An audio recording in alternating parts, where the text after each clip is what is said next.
I'm Mary Lou Sudders. I'm delighted to be with you today.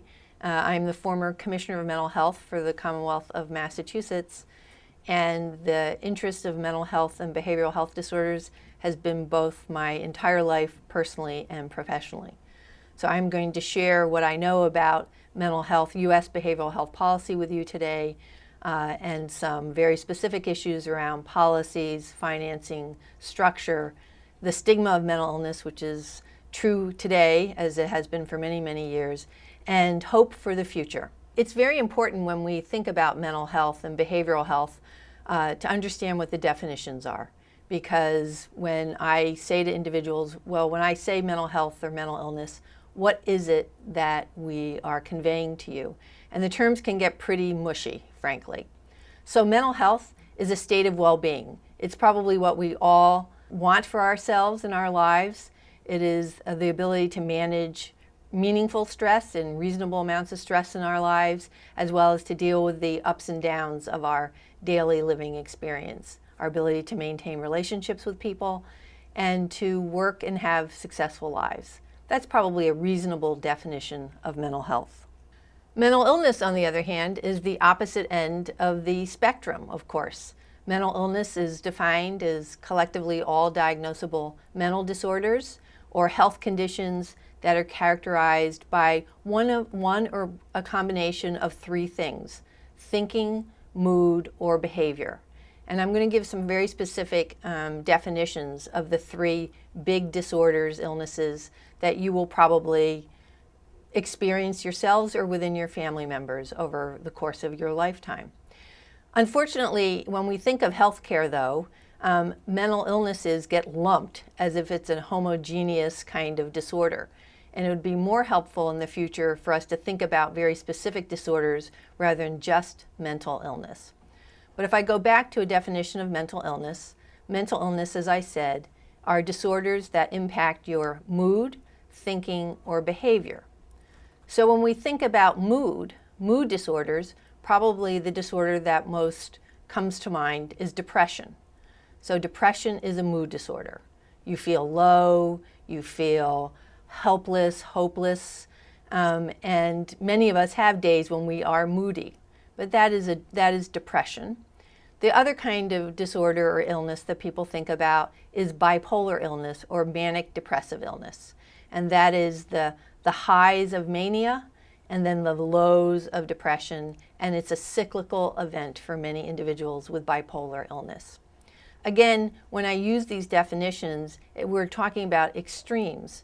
Many people will experience a brief depression when you go through a stressful life condition, but then you, maybe with therapy or perhaps on your own or with the help of friends, you will sort of get over your depression. So when we talk about a clinical depression or a clinical or bipolar illness, we're talking about an illness that really impacts your ability to get through the day or extreme senses of helplessness. So those are mood disorders. Thinking disorders are generally ones, and the most common is schizophrenia. So when we say thinking disorders, it is disruptions in how you think about things rationally. Terms that you may hear of are things called a rushed speech or salad words. So a person speaks, but in a way that's sort of nonsensical. It doesn't make sense. Or someone may say that the TV is talking to them. Again, their thinking is not clear, it's not rational. And schizophrenia is probably the most common type of disorder. So I can reassure everyone that impacts about 1% of the general population. That is sort of the disorders of thinking, and psychotic disorders is what some people use. The other disorders or illnesses are behavior disorders. And what we're talking about here are primarily anxiety disorders. And the most common ones we know of course, are things like panic attacks, panic disorders, obsessive compulsive disorders.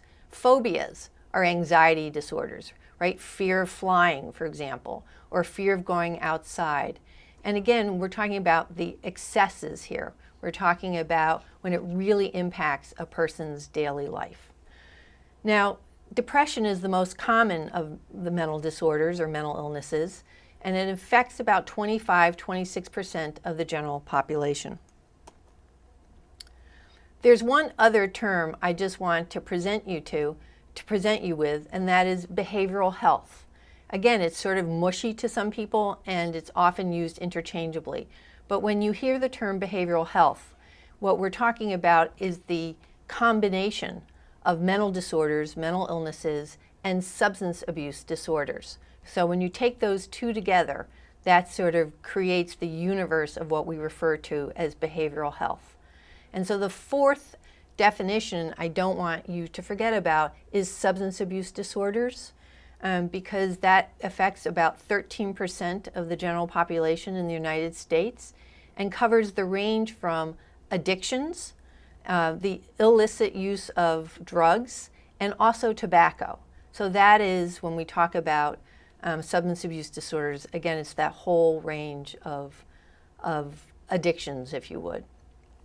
Now, the reason behavioral health is so important, particularly in the United States, but across the world, is that these disorders impact about 1 in 4 adults will have a mental health disorder that impacts their ability to get through the day or to maintain relationships with individuals or to go to work. And about 1 in 17 adults has a serious mental illness. And by that I mean that it is long in duration and substantially interferes with their ability to deal with life. We refer to that as their ability to engage in meaningful relationships, work, school, and basic living skills. And 1 in 10 children will suffer a serious emotional behavioral disorder. In many ways, when we talk about mental disorders in the United States, it's important to understand that the onset of symptoms often occurs far before someone receives treatment. So in fact, the majority of mental disorders are actually first prevalent in children. So by the age of 14, 1/2 of all lifetime experiences of mental illnesses and mental disorders occur in children. The reality is they often don't become really present in terms of symptoms until they're in their early childhood. So often in colleges, for example, colleges will often have experiences of young adults having their first episodes of serious mental illnesses, either depression or psychotic symptoms. First breaks of schizophrenia often happen in late adolescence and early childhood. The cost of untreated mental disorders in the United States is staggering, and it's estimated to cost about $79 billion as a result of lost worker productivity or early death. The other thing about mental illnesses to understand is that individuals with serious mental illnesses, so we're talking about individuals with the most disabling conditions, die much earlier than individuals without mental illnesses. It is a very sad reality that on average, a person with serious mental illness will die about 25 years younger than their non-disabled counterpart. And what they're going to die from are medical conditions, the kinds of conditions that you and I will probably not die from: untreated diabetes, heart conditions, and the like. So the disconnect between mental disorders and physical health disorders is profound and something that needs to change. As this chart depicts, the prevalence of behavioral health problems is quite prevalent among adults in the United States, both within a period of time of the past 12 months and present over the course of a lifetime.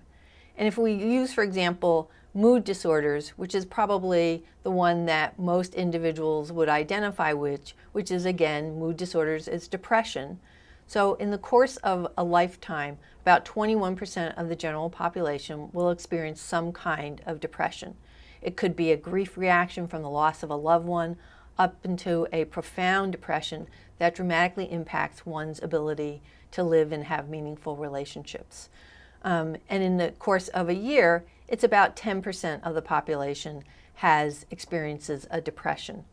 What is really the takeaway from this chart, however, is how prevalent these conditions exist across the adult population in the United States, and how important it is for individuals with symptoms to seek treatment and to not avoid treatment as a result of stigma or fear, and how important it is for our healthcare professionals to be able to screen and diagnose these conditions and provide the appropriate treatment.